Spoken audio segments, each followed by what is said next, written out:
The final session began on the 5th day. The War Council had watched dozens of hours of footage. They had interviewed human experts. They thought they understood.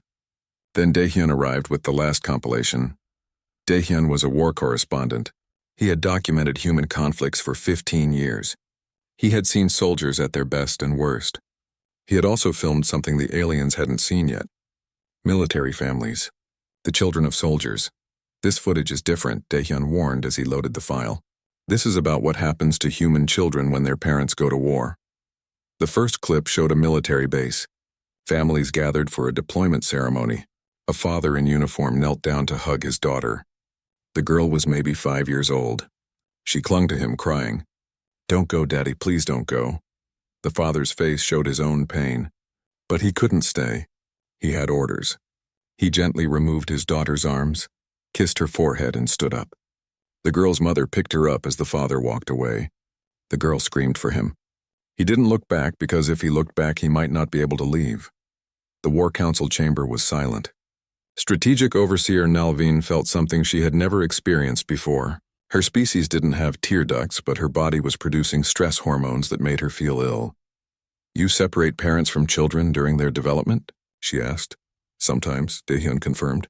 "Military service requires it. Deployments can last months or years."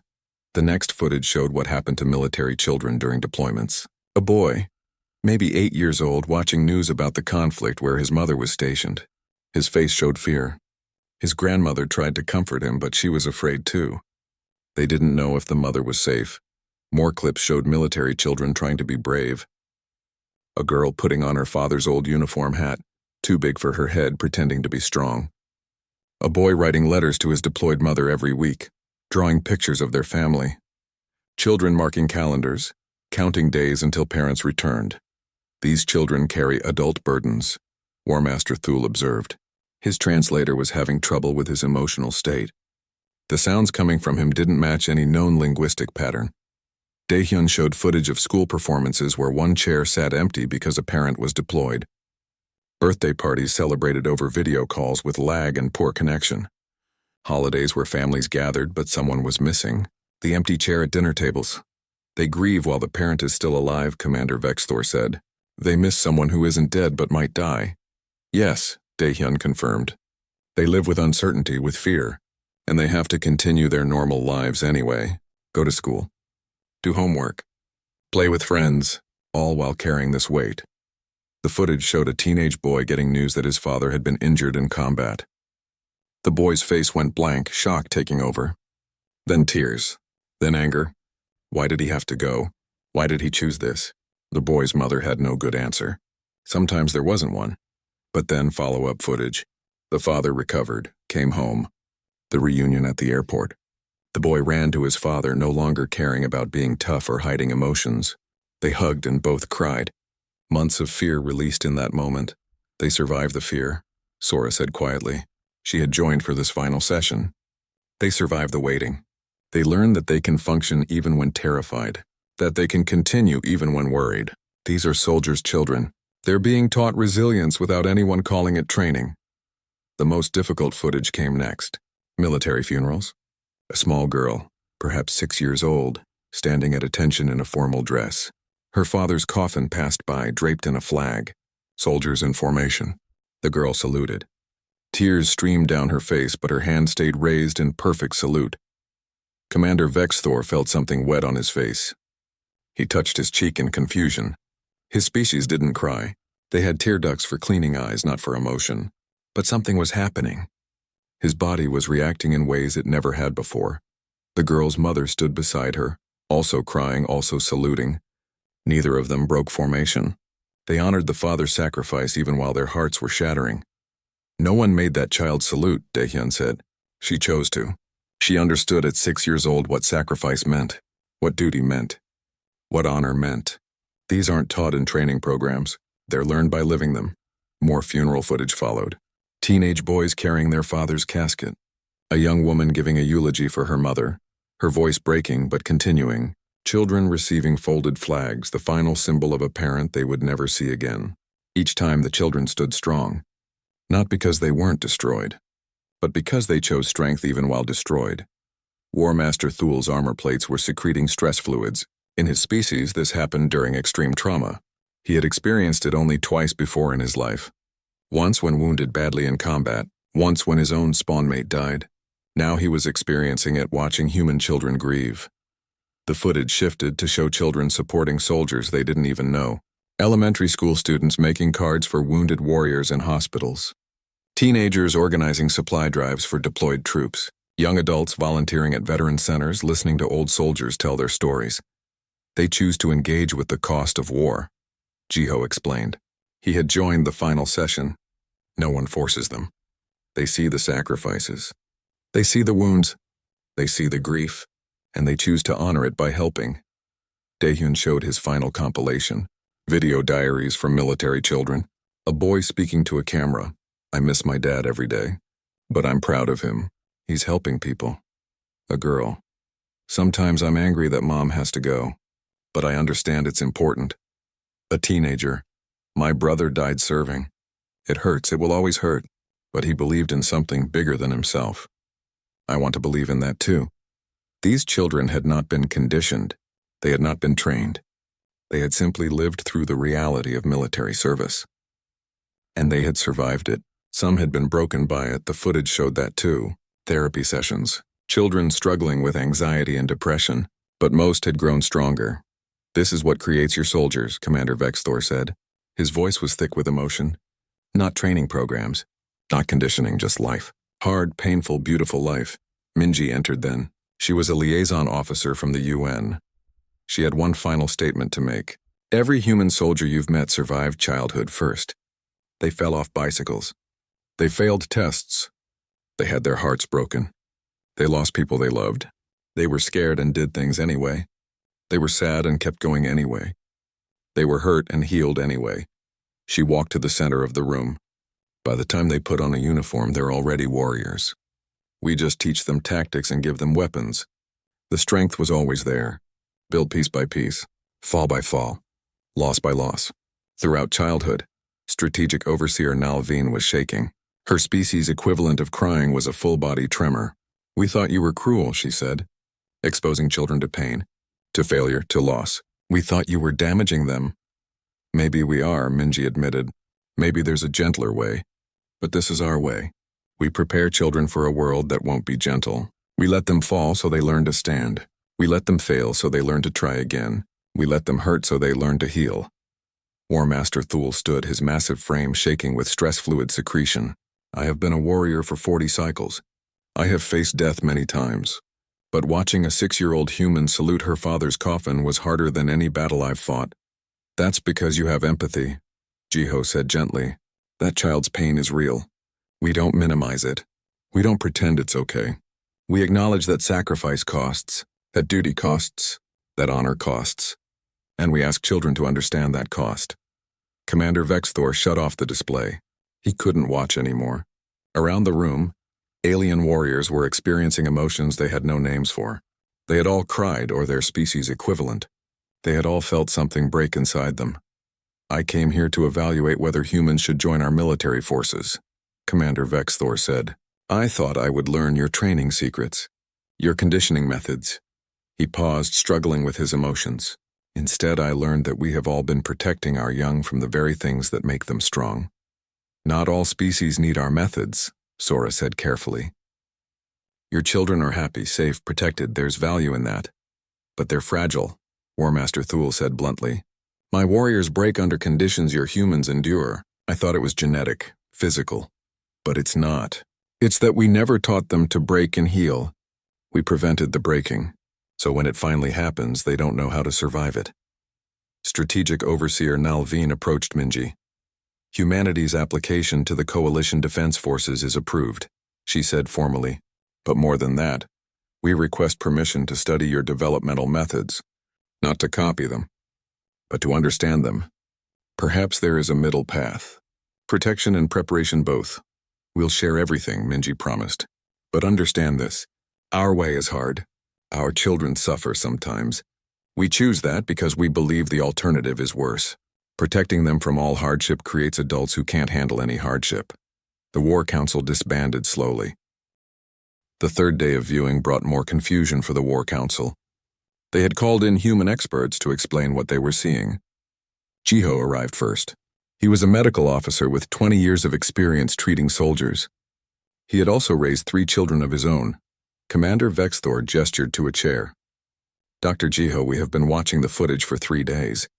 We still do not understand. You allow your young to experience pain, failure, and emotional distress. How is this not abuse? Jiho sat down carefully. He had prepared for this question. Commander, may I ask you something first? When your soldiers face unexpected combat situations, how do they respond? They follow their training, War Master Thule answered. They execute the protocols they have learned. And if the situation doesn't match any protocol they learned? The alien commanders exchange glances. Then performance decreases significantly, Commander Vexthor admitted. Uncertainty causes stress. Stress impairs function. Exactly, Jiho said. Human soldiers face the same stress. But they've been managing uncertainty since they were babies. We don't train children for war. We train them for life. And life is uncertain. Sora entered the room then. She was an education specialist from Busan, brought in to explain human developmental psychology. She carried a tablet with more footage queued up. Let me show you something specific, Sora said. She played a clip of a 6-year-old girl at a birthday party. The girl wanted a doll that another child received. The girl's disappointment was visible. She pouted. Her mother knelt down, validated her feelings, but didn't buy her the doll later. Watch the girl's face, Sora instructed. She's learning something important. She's learning that she can feel disappointed and survive it, that emotions are valid, but the world doesn't revolve around her feelings. But the young one is suffering.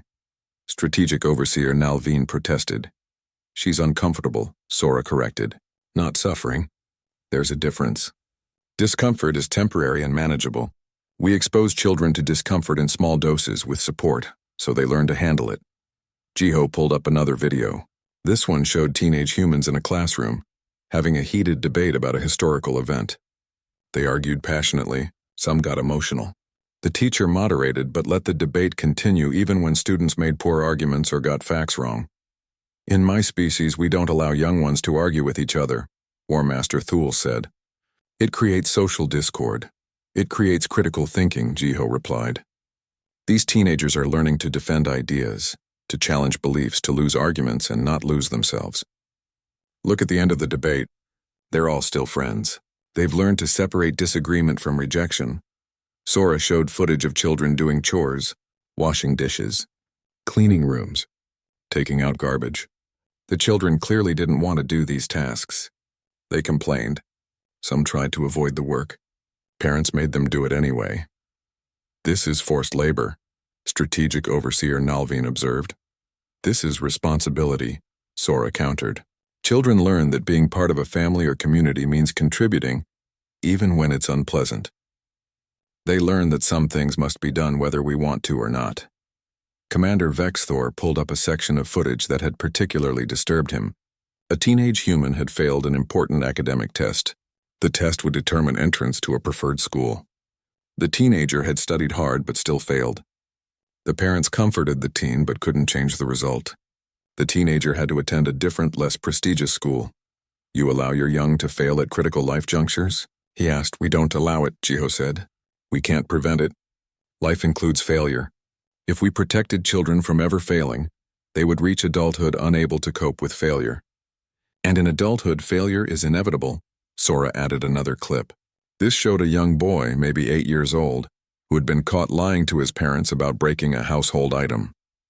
The parents didn't yell or punish harshly. They sat the boy down and had a long conversation about honesty, about consequences, about trust. The boy cried, feeling genuinely guilty. You give them guilt, War Master Thule said. You make them feel the weight of their mistakes. Yes, Sora confirmed. Because when they're adults, their mistakes will have real consequences. Better to learn about guilt and responsibility over a broken vase than to learn it when their actions harm actual people. The aliens watched more footage. Children at sporting events where winning and losing were part of every game. A soccer match where one team lost badly, the score wasn't even close. The losing team children cried. The coach gathered them together, acknowledged their feelings, but then said, We practice tomorrow. We'll be better next time. You force them to continue after defeat? Strategic Overseer Nalavine asked. We encourage them to continue, Jiho corrected. That's the key difference. They can quit if they want, but we teach them that defeat isn't permanent unless they stop trying. Sora showed a powerful clip.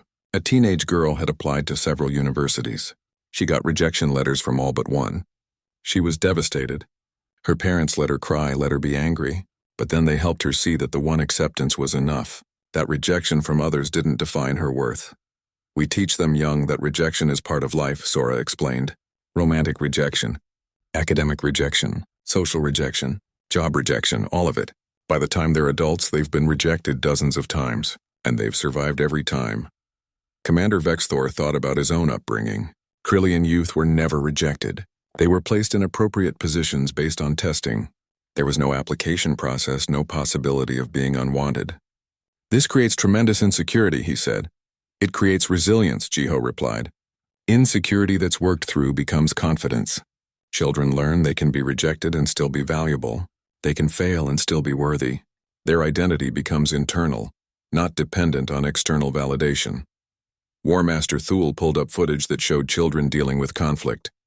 2 boys fighting over a toy. Parents intervening to prevent violence but making the boys work out the problem themselves. The boys had to negotiate, compromise. One got the toy now, the other would get it later. Neither got exactly what they wanted. You don't simply give them a second toy? He asked. Sometimes we do, Sora said, but often we don't, because resources are limited in real life. People have to share. People have to compromise. Better to learn it at age 5 over a toy than at age 25 in a workplace. The aliens watched footage of human teenagers working part-time jobs, serving food to customers, stocking shelves, taking orders from managers who weren't always kind. The teenagers looked tired, sometimes frustrated, but they kept working. You make your young serve others? Strategic Overseer Nalavine asked. Before they've completed their development? We give them the opportunity to work, Jiho explained. They earn money, but more importantly, they learn the value of labor. They learn that all work has dignity. They learn to follow instructions from authorities. They learn that customers and coworkers won't always be pleasant.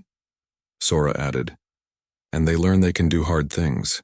Every shift they complete, every difficult customer they handle politely, every mistake they recover from, they're building confidence. Not the false confidence of never failing, but the real confidence of failing and recovering. The footage moved to show children experiencing loss. A boy whose best friend moved away, a girl whose parents divorced, a teenager whose sibling died in an accident. In each case, the adults couldn't fix it. They could only support the child through genuine grief. This is what disturbs us most, Commander Vexthor said quietly. You expose your young to permanent loss, to grief they cannot escape. Because loss is part of life, Jiho said gently. We can't protect them from it forever. When they're adults, they'll experience loss. Death of parents, end of relationships, loss of jobs. If they've never experienced grief as children, they'll be destroyed by it as adults. Sora showed follow-up footage. The same children months or years later, functioning, happy again.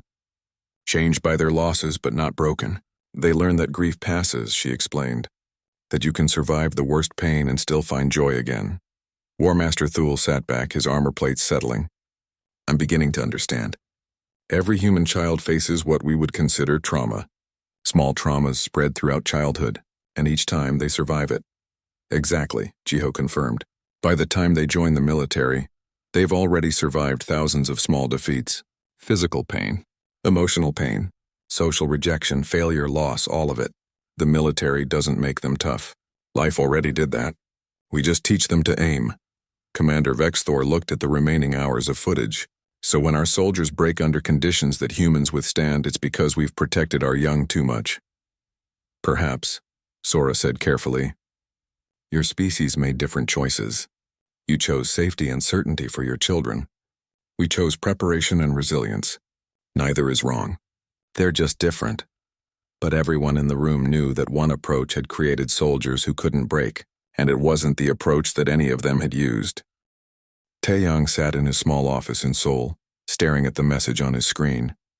He read it 3 times, certain he was misunderstanding something. He was a military historian. His job was to document battles, strategies, and tactical decisions. He was not prepared for this. The message was clear. Compile footage showing how humans raise and train their children. Send it to the Galactic Coalition within 72 hours. The future of humanity's membership in the coalition depends on it. This is crazy, he muttered to himself. His office door opened and Hannah walked in. She was a child psychologist who worked with military families, helping children cope when their parents deployed to dangerous places. She was holding the same message on her tablet. "Did you get this too?" she asked. Taeyang nodded. "Do they understand what they're asking for? They want to see how we raise kids. Just regular human kids growing up." "I think that's exactly what they want to see," Hannah said. She sat down across from his desk. "I talked to Lieutenant Yuna an hour ago. She said the aliens think we have some kind of secret military training for children. They can't understand how our soldiers are so tough without being conditioned from birth. So we have to show them the truth?" "Yes." "Normal childhood. Everything." Taeyang leaned back in his chair. It creaked under his weight. "Where do we even start?" Hannah pulled out her tablet and began making notes. "We start at the beginning. Babies learning to walk. That's the first thing. Humans learn to fall down before they learn anything else." Over the next 2 days, they worked almost without sleep. Taeyang contacted families across Earth, asking for permission to use home videos. Parents were confused but willing to help. They sent thousands of clips. Babies taking their first steps and falling on their padded diapers. Toddlers trying to climb onto couches and missing. Young children running and tripping over their own feet. "Look at this one," Hannah said, showing Taeyang a video. A little boy, maybe 2 years old, was trying to put on his shoes. He couldn't do it. He got frustrated and threw the shoe across the room. His mother picked up the shoe and brought it back. She didn't put it on for him. She just sat there, waiting. The boy tried again. And again. On the 5th try, he got the shoe on. His face lit up with pride. "That's perfect," Taeyang said. "That shows exactly what we need." They gathered footage of children learning to ride bicycles. In every video, the same pattern appeared. The child would try, fall, cry, and try again. Parents ran alongside their children, holding the bike seat for balance. Then, when the child was ready, the parents let go. The children wobbled. Many fell. Some got scraped knees. But they all got back on the bike. Hannah found videos from schools. Playgrounds where children argued over toys and had to learn to share. Classrooms where students gave wrong answers and had to try again. Sports fields where teams competed and half of them lost every single game. Birthday parties where not everyone got the biggest piece of cake. "This is going to look so weird to them," Taeyang said. "It looks weird to me and I'm human," Hannah replied. "When you put it all together like this, you realize how much we let children struggle." They included footage of children with pets. A girl learning to feed her dog every day even when she didn't want to. A boy cleaning up after his cat, a job nobody liked but that had to be done. Children crying when their pets died, experiencing loss for the first time in their young lives. Taeyang found news footage from natural disasters. After an earthquake in Japan, children were helping clean up debris. After a flood in Bangladesh, teenagers were packing supply boxes. After a hurricane in the Caribbean, young people were serving food to evacuees. Nobody forced them. They chose to help. Hannah added clips from summer camps. Children away from home for the first time, homesick and crying on the phone to their parents. But then, days later, the same children were laughing and making friends. They had adapted. They had survived being uncomfortable. "We need something about school," Taeyang said, "about failing." They gathered footage of students taking tests, studying hard, and sometimes still failing. Parent-teacher conferences where children learned they weren't doing well enough. Report cards that showed bad grades, the disappointment on young faces. But then, footage of those same students working harder, asking for help, improving over time. One video showed a high school student who didn't get accepted to her first choice university. She cried for hours. Her parents comforted her but didn't fix it. They couldn't. A year later, there was more footage. The same girl at a different university, thriving and happy. She had learned that disappointment wasn't the end of the world. We need social stuff too, Hana said. Friendships and relationships. This was harder to find, but parents had sent it anyway. Videos of children fighting with their best friends and then making up. Teenagers dealing with their first breakups, heartbroken and certain they'd never be happy again. But time passing showed they recovered. They learned that emotional pain was temporary. Taeyang included footage of family problems. A boy whose parents divorced, splitting his world in half. A girl whose father lost his job, forcing the family to move to a smaller house. Children visiting sick grandparents in hospitals, learning that people they loved could be weak and fragile. This is depressing, Taeyang said after watching hours of footage. But look at the end of each clip, Hana pointed out. Look at what happens after the hard part. The kids adapt, they grow, they become stronger. They worked through the night on the second day. Hana made coffee every 2 hours. Taeyang organized the footage into categories: physical challenges, emotional challenges, social challenges, responsibility, loss, failure, and recovery. We should include sports, Hana suggested. Competition is important.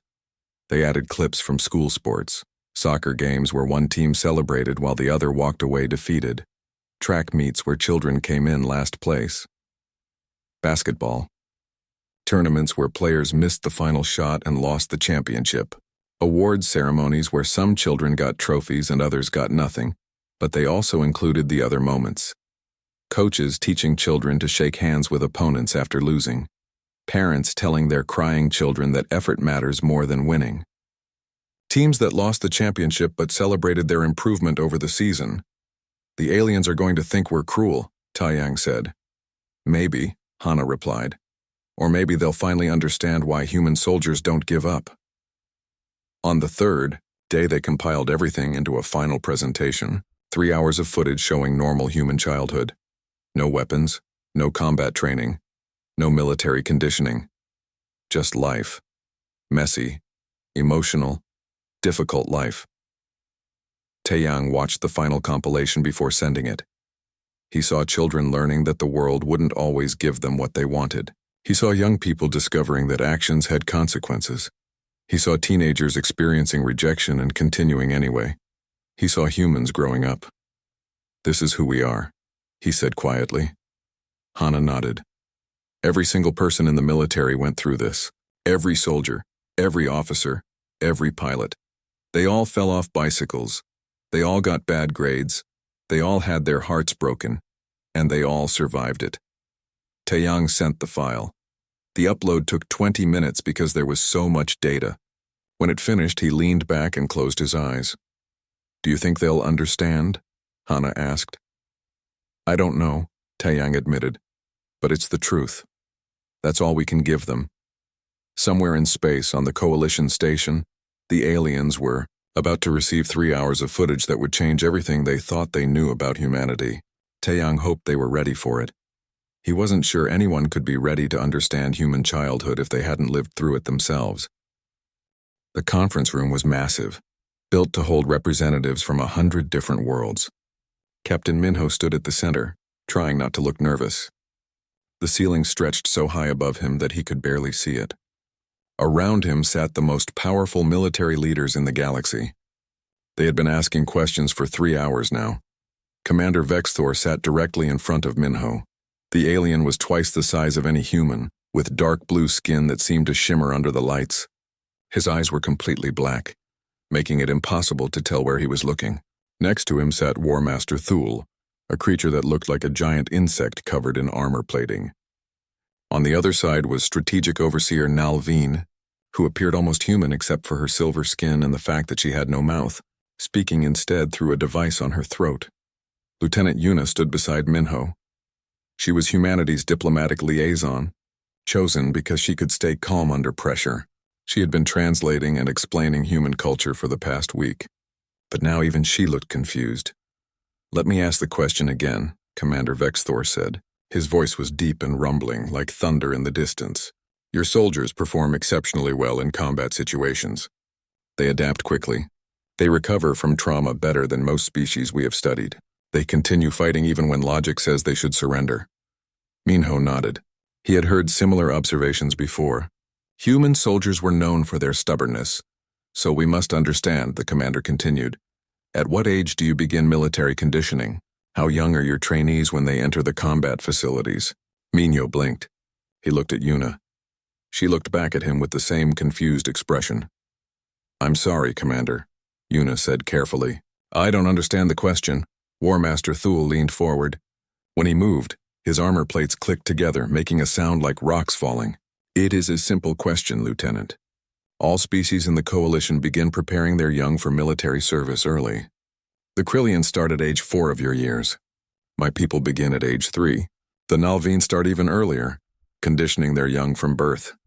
We need to know your methods, added Strategic Overseer Nalveen. Her voice through the translator was flat and emotionless. Your psychological conditioning must be very advanced. We want to learn from it. Minho finally understood what they were asking. He almost laughed but stopped himself. These were serious military leaders. They wouldn't appreciate him laughing at their question. Commander, he said slowly, we don't train children for military service. Humans don't begin any kind of combat training until they're adults, usually around age 18 or older. The room went silent. It was the kind of silence that made Minho's skin prickle. He could feel dozens of alien eyes staring at him. That is impossible, War Master Thule said flatly. We have studied your soldiers. Their psychological resilience is extraordinary. Such traits must be developed over many years of conditioning. But we don't condition them, Yuna insisted. It's actually illegal in most human nations to put children through military training. We have laws protecting children from that kind of thing. Commander Vexthor's large hand came down on the table with a thud that made Minho jump. Then explain to me how your species produces such capable warriors. Every human soldier we have tested shows remarkable ability to handle stress, to recover from setbacks, to continue functioning after experiencing loss. These are not natural traits. They must be taught. Minho thought about his own childhood. He thought about learning to ride a bicycle and falling off dozens of times. He thought about failing his math test in middle school and having to study harder. He thought about his first girlfriend breaking up with him and how much it hurt. He thought about not making the soccer team and feeling like his world was ending. We do teach them, he said quietly, just not the way you think. Show us, Commander Vexthor demanded. He stood up, his massive frame towering over everyone in the room. Show us your training facilities for the young. Show us your conditioning programs. We must see these methods with our own eyes. Yuna pulled out her communication device. Sir, I don't think you understand. We don't have training facilities for children. We have schools, but those are for regular education. Math, science, history, literature, schools? Strategic Overseer Nalveen tilted her head in a way that looked wrong on her almost human frame. Your young learn combat in schools? No, Minho said, frustration creeping into his voice. Our children learn regular subjects in school. They play, they make friends. They learn to read and write. Normal things. War Master Thule made a clicking sound that his translator said was laughter. You expect us to believe that your warriors are created through play? Through games and stories? I don't expect you to believe anything, Minho replied. But that's the truth. The aliens began talking among themselves in their various languages. The translator devices struggled to keep up, creating a confusing mix of sounds. Minho could tell they didn't believe him. Why would they? Every other species in the galaxy raised their children in controlled environments, preparing them from birth for their future roles. Commander Vexthor raised his hand and the room fell silent again. Captain Minho, Lieutenant Yuna, I am giving you 1 week. Compile footage, documents, any evidence of how humans raise their young. We will review everything. If you are hiding your training methods from us, we will discover it. If you are telling the truth, then we need to understand how your species creates such resilient adults without childhood conditioning. And if we cannot understand it? Minho asked. The commander's black eyes seemed to bore into him. Then humanity's application to join the Coalition Defense Forces will be denied. We cannot accept a species into our military operations if we do not understand their fundamental development. There are too many risks. Yuna stepped forward. Commander, we will provide everything you ask for. But I want to be clear about one thing. What you see might not make sense to you at first. Human childhood is messy. It's emotional. It might look chaotic compared to your organized training programs. We have studied thousands of species, Lieutenant, Strategic Overseer Nalveen said. We can analyze any training methodology no matter how unusual. Minho and Yuna exchanged glances. They both knew what the aliens were about to see. They knew it would confuse them. But orders were orders. We'll send you the footage within 3 days, Minho said. As they left the conference room, Yuna grabbed Minho's arm. Do you realize what we have to show them? She whispered. We have to show them videos of kids crying because they didn't get the toy they wanted. Kids falling off bikes, teenagers dealing with breakups. They're going to think we're insane. Minho nodded slowly. Or maybe they'll finally understand what makes us human. They walked down the long corridor of the Coalition station, their footsteps echoing off the metal walls. Somewhere back on Earth, someone was going to have to put together a compilation of human childhood.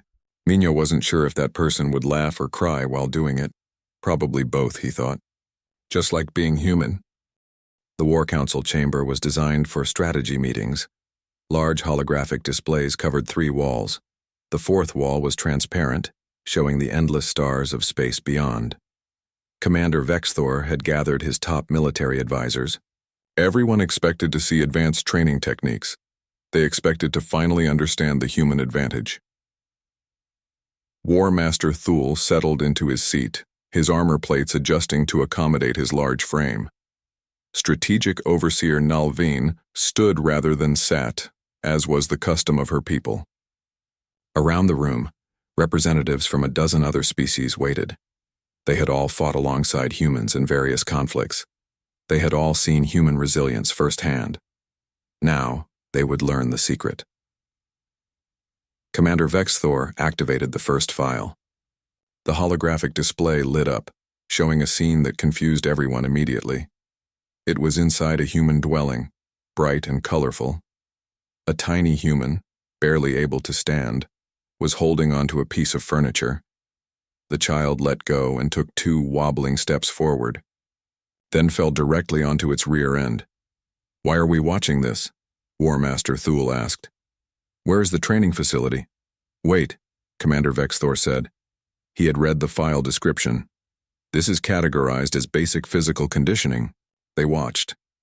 The tiny human cried for a moment. An adult human labeled as the mother smiled and encouraged the child with words. But she didn't help. The child struggled to stand again. Fell again. This pattern repeated 5 times before the child managed 3 full steps. The adult is neglecting the young, Strategic Overseer Nalveen said. This is abuse in my culture. The young one is clearly distressed. But look, Commander Vexthor pointed. The young one continues trying, despite falling, despite the discomfort. There is no safety equipment, no controlled environment. The next clip showed an older child, perhaps 4 or 5 years old, attempting to climb a structure in what humans called a playground. The child climbed, reached for a bar, and missed. The child fell several feet onto a soft surface, landing hard. The child cried. An adult came over, checked for injury, and then walked away. The child climbed again. War Master Thule paused the video. They let their young fall from heights? On purpose? The footage continued in this pattern. Children attempting physical tasks beyond their current ability, falling, failing, crying, and trying again, riding bicycles and crashing, playing sports and getting hit with balls, running and tripping. The adults supervised but rarely intervened. This is systematic exposure to pain, Strategic Overseer Nalveen observed. But it's not controlled. There are no safety parameters. The young could be seriously injured.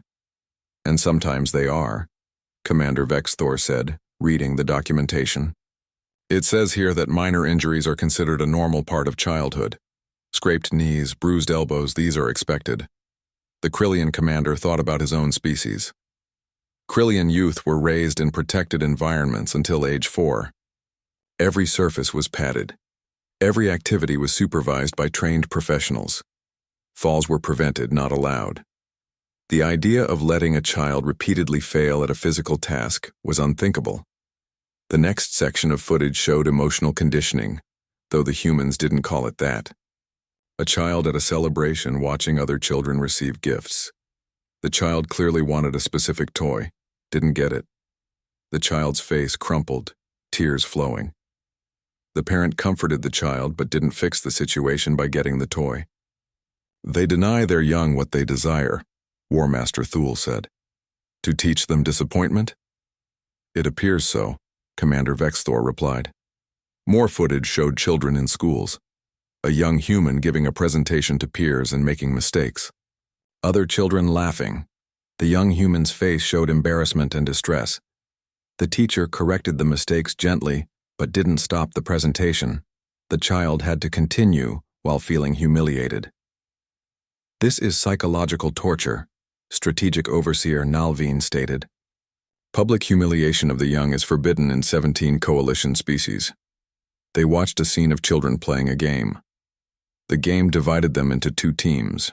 One team won. One team lost. The losing team children cried. Some threw themselves on the ground in frustration. And then the next day they played again. Lost again. Kept playing. They create competitive environments where failure is guaranteed for half the participants, Commander Vexthor said slowly. And they repeat this experience hundreds of times throughout childhood. The War Council watched for 2 hours straight. They saw children learning responsibility by caring for animals. A boy forgot to feed his pet, and the pet was hungry. The parents didn't fix it. The boy had to see the consequence of his failure. He cried, feeling guilty. The parents explained that his actions affected another living thing. They give guilt to children, War Master Thule said. They make them feel responsible for their failures. Yes, Commander Vexthor confirmed. From a very young age, the footage showed social development, children making friends and losing friends. A girl sitting alone at lunch because her friend group excluded her.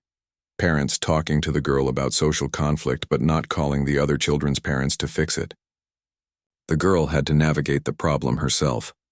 Another clip showed a teenage human being rejected romantically. The human had asked another to a social event called a dance. The answer was no. The teenage human was devastated, convinced this was the worst thing that could happen. Parents comforted but didn't minimize the pain. They acknowledged it was hard. A year later, different footage showed the same teenager happy again, having survived the heartbreak. They let their young experience social rejection repeatedly, Strategic Overseer Nalveen observed. This would cause permanent psychological damage in my species. But it doesn't in humans, Commander Vexthor said. That's what we're learning. The footage moved to academic challenges, children taking tests and failing, report cards showing poor performance, parent meetings where children had to sit and hear about their failures. The disappointment on young faces was clear. But then, weeks later, improvement. The children studied harder, asked for help, learned from mistakes. War Master Thule watched, a scene of a young human not getting accepted to a preferred school. The human cried for hours. Parents couldn't fix it. The decision was final. The human had to accept a second choice. This is teaching them that the world won't always accommodate their desires, he said. Correct, Commander Vexthor replied. They saw footage of family difficulties. A child whose parents divorced. The child bouncing between 2 homes, confused and hurt. No one could make the parents stay together. The child had to adapt to a new reality. Another child's family losing their home, moving to a smaller place. The child had to leave friends behind, start over in a new school. They exposed their young to genuine hardship, Strategic Overseer Nalveen said.